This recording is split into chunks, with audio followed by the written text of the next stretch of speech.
Bismillahirrahmanirrahim.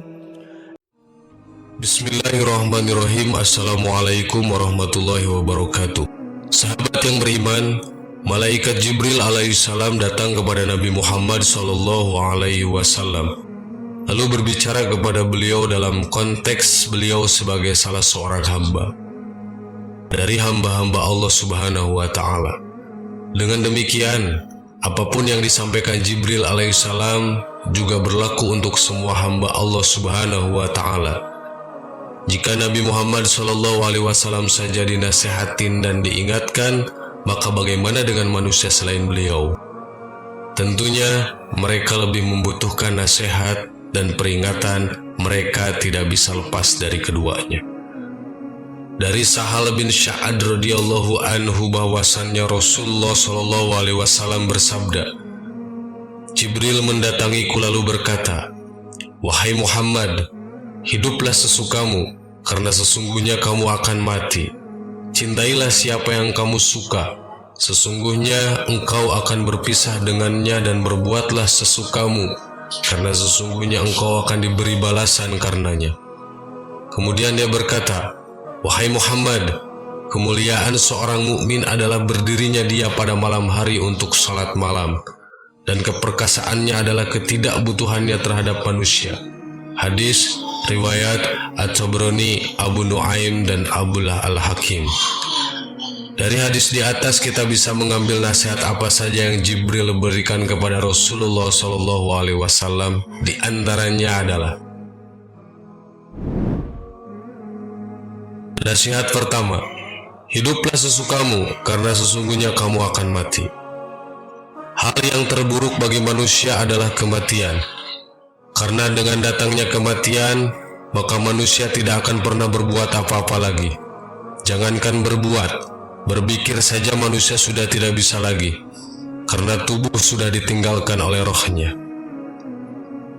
Kematian ini akan datang dan menghampiri setiap manusia, dan tidak mungkin meleset. Dan sekalipun manusia melihatnya jauh, namun di sisi Allah Subhanahu wa ta'ala adalah dekat. Setiap yang akan datang pasti datang, dan setiap yang akan datang adalah sesuatu yang dekat. Allah Subhanahu wa ta'ala berfirman, "Setiap yang berjiwa akan merasakan mati. Kami akan menguji kamu dengan keburukan dan kebaikan sebagai cobaan yang sebenar-benarnya, dan hanya kepada kamilah kamu dikembalikan." Quran Surat Al-Anbiya ayat 21. Allah Subhanahu wa ta'ala juga berfirman, "Sesungguhnya kematian yang kamu lari daripadanya, maka sesungguhnya kematian itu akan menemui kamu. Kemudian kamu akan dikembalikan kepada Allah yang mengetahui yang gaib dan yang nyata. Lalu dia diberitakan kepadamu apa yang telah kamu kerjakan." Quran Surat Al-Jumu'ah ayat 8. Dengan mengingat kematian, diharapkan setiap mukmin menghilangkan ketergantungan dan ketamakan hati terhadap dunia dan kesenangannya. Dengan mengingat kematian, sudah seharusnya manusia memendekkan angan-angan untuk dunia dan hanya mengharapkan kehidupan di negeri akhirat yang kekal. Allah Subhanahu wa ta'ala berfirman, "Dan tiadalah kehidupan dunia ini melainkan senda gurau dan main-main. Dan sesungguhnya akhirat itulah yang sebenarnya kehidupan, kalau mereka mengetahui." Quran Surat Al-Ankabut ayat 64. Dengan demikian, hendaklah setiap hamba mempersiapkan diri untuk menyambut tujuan akhirnya, yaitu kematian, dengan cara menyiapkan diri untuk sesuatu setelahnya, yaitu adalah akhirat.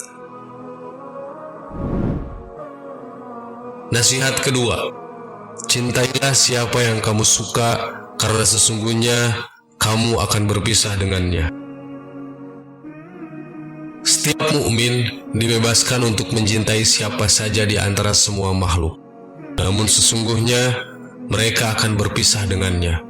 Maka jangan sampai seorang mukmin menyibukkan hatinya dengan kesenangan dunia yang fana berupa istri, anak, harta, dan selainnya dari hal-hal yang dicintai.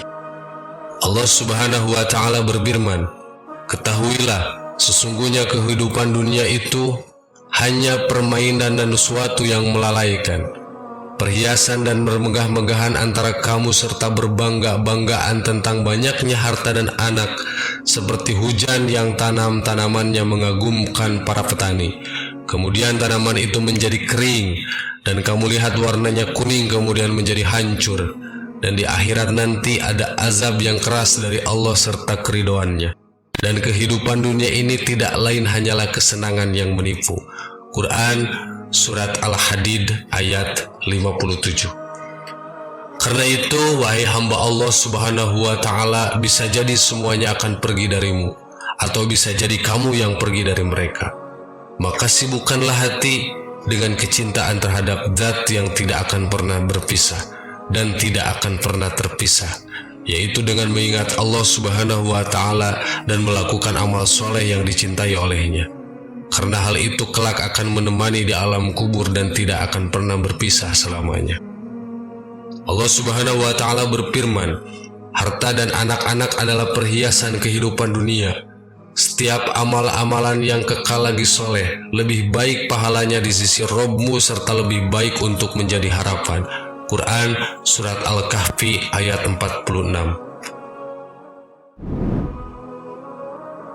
Nasihat ketiga, berbuatlah sesukamu karena sesungguhnya engkau akan diberi balasan karenanya. Berbuatlah sesukamu berarti manusia bebas melakukan perbuatan yang baik maupun yang buruk sesukanya. Namun semuanya akan berakhir saat kematian datang. Selanjutnya setelah kematian ternyata ada perhitungan dan pembalasan di akhirat.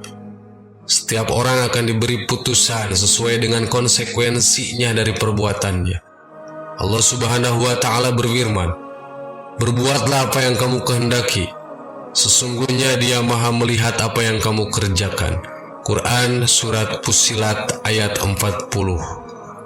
Allah subhanahu wa ta'ala juga berfirman, dan barang siapa yang mengerjakan kejahatan seberat zarah pun, niscaya dia akan melihat balasannya pula. Quran Surat Al-Jaljalah ayat 7 dan 8. Setiap balasan sesuai dengan amal yang telah dikerjakan. Jika amalan yang dikerjakan tersebut baik, maka balasannya akan menyenangkan. Dan jika buruk, maka perjumpaan dengan balasan tersebut akan sangat menyedihkan. Nasihat keempat, kemuliaan seorang mukmin adalah berdirinya dia pada malam hari untuk sholat malam. Ketinggian dan kehormatan seorang mukmin adalah usahanya menghidupkan malam dengan mendawamkan sholat tahajud di dalamnya, berzikir dan membaca Al-Quran. Allah subhanahu wa ta'ala berfirman, dan pada sebagian malam hari, salat tahajudlah kamu sebagai suatu ibadah tambahan bagimu. Mudah-mudahan Rabbmu mengangkatmu ke tempat yang terpuji. Quran Surat Al-Isra ayat 79. Dan hamba-hamba Rabb yang maha penyayang itu ialah orang-orang yang berjalan di atas bumi dengan rendah hati. Dan apabila orang-orang jahil menyapa mereka, mereka mengucapkan kata-kata yang baik, dan orang yang melalui malam hari dengan sujud dan berdiri untuk Rabb mereka. Quran Surat Al-Furqan ayat 63. Allah subhanahu wa ta'ala juga berfirman, sesungguhnya orang-orang yang bertakwa berada di dalam taman-taman surga dan di mata-mata airnya, sambil mengambil apa yang diberikan kepada mereka oleh Rabb mereka. Sungguhnya mereka sebelum itu di dunia adalah orang-orang yang berbuat baik. Mereka sedikit sekali tidur di waktu malam dan di akhir-akhir malam mereka memohon ampun kepada Allah subhanahu wa ta'ala. Quran Surat Az-Zariyat ayat 15-18. Dari Abdullah bin Umar bin Ash radhiyallahu anhu bahwasannya Rasulullah SAW bersabda, salat yang paling disukai Allah ialah salat Nabi Daud, dan puasa yang paling disukai Allah ialah puasa Nabi Daud. Beliau tidur seperdua malam, berdiri atau salat di sepertiganya, dan tidur di seperenamnya. Beliau puasa 1 hari dan berbuka 1 hari. Hadis riwayat Bukhari. Dari Salman Al-Farisi radhiyallahu anhu bahwasanya Rasulullah SAW bersabda, dirikanlah salat malam, karena sesungguhnya salat malam itu adalah kebiasaan orang-orang soleh sebelum kamu. Salat malam dapat mendekatkan kamu kepada Rabbmu. Salat malam adalah sebagai penebus perbuatan buruk. mencegah perbuatan dosa, dan menghindarkan diri dari penyakit yang menyerang tubuh. Hadis riwayat Ahmad.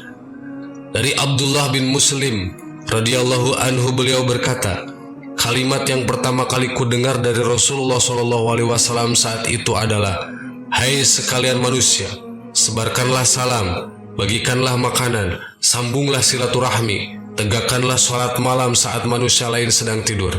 Niscaya kalian masuk surga dengan selamat. Hadis riwayat Ibnu Majah. Rasulullah SAW bersabda, seutama-utama sholat sesudah sholat fardu ialah sholat sunnah di waktu malam. Hadis riwayat Muslim. Rasulullah SAW bersabda, sholat yang paling utama sesudah sholat fardu adalah qiyamul lail, sholat di tengah malam. Hadis riwayat muttafaqun alaih. Nasihat kelima, keperkasaannya adalah ketidakbutuhannya terhadap manusia. Kekuatan, keperkasaan, dan keunggulan seorang mukmin dari orang lain adalah ketercukupannya dengan apa yang dikaruniakan Allah Subhanahu wa Ta'ala kepadanya, dan ketidakbutuhannya terhadap apa yang ada di tangan manusia. Dan karena mulianya hamba ini di tengah-tengah manusia, maka ia menjadi orang yang dicintai di tengah-tengah mereka. Abu Abbas Sahal bin Sa'ad Asy-Sya'idi radhiyallahu anhu berkata, seorang laki-laki datang kepada Nabi Muhammad SAW dan berkata, wahai Rasulullah, tunjukkan padaku suatu malam yang apabila aku lakukan aku akan dicintai oleh Allah. Abu Abbas Sahal bin Sa'ad Asy-Sya'idi radhiyallahu anhu berkata, seorang laki-laki datang kepada Nabi Muhammad SAW dan berkata, wahai Rasulullah, tunjukkanlah padaku suatu amalan yang apabila aku lakukan aku akan dicintai oleh Allah dan dicintai oleh manusia. Rasulullah SAW bersabda, juhudlah terhadap dunia, pasti Allah mencintaimu, dan juhudlah terhadap apa yang di tangan manusia, pasti manusia pun mencintaimu. Hadis riwayat Ibnu Majah. Umur manusia itu sangatlah pendek ketika dibandingkan dengan kehidupan di akhirat yang kekal. Jibril menyampaikan pesan singkat melalui Rasulullah SAW tentang hal terbesar yang bermanfaat dan bisa menyelamatkan setiap hamba Allah Subhanahu wa Ta'ala dari kengerian hari pembalasan yang pasti akan datang kemudian. Dan nasihat singkat ini telah mencakup kebaikan dunia dan kebaikan akhirat, dan memberikan jaminan dengan kebahagiaan di dua negeri tersebut, dunia dan akhirat. Wallahu a'lam bishawab. Assalamualaikum warahmatullahi wabarakatuh.